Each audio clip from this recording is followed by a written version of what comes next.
ప్రస్తుతం Congress, BRS, BJP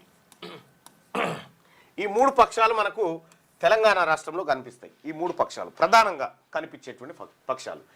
రేపు రాబోయేటువంటి ఎన్నికల నాటికి రేవంత్ రెడ్డి గారు కోరుకుంటుంది ఏంటంటే తెలంగాణ రాష్ట్రంలో మూడో పక్షం ఉండకూడదు. ఫైట్ బిట్వీన్ కాంగ్రెస్ బీజేపీ మధ్యలో ఉండాలి, వీళ్ళు ఉండకూడదు అనేది టార్గెట్. ఎట్లా మరి వీళ్ళు ఉండకూడదంటే ఏం చేయాలి? వీళ్ళని రక్షించాల్సింది ఎవరు? ఇప్పుడు బీఆర్ఎస్ను రక్షించాల్సింది ఎవరు? కేంద్రం రక్షించాలి. కేంద్రం కేసీఆర్ ముంగట్టు ఉండేటువంటి ఆల్రెడీ ఆప్షన్స్ కవిత చెప్పింది ఆల్రెడీ విలీనం చేయడానికి సిద్ధపడ్డరని. ఓకే అని వెళ్ళిపోయాడు. సో ఈ ఆప్షన్ ఇప్పుడు బీజేపీ దగ్గరకు పోయిన తర్వాత బీఆర్ఎస్ పార్టీని బీజేపీలో విలీనం చేయడం ద్వారా తెలంగాణ రాష్ట్రంలో రెండు పక్షాలే మిగులుతాయి.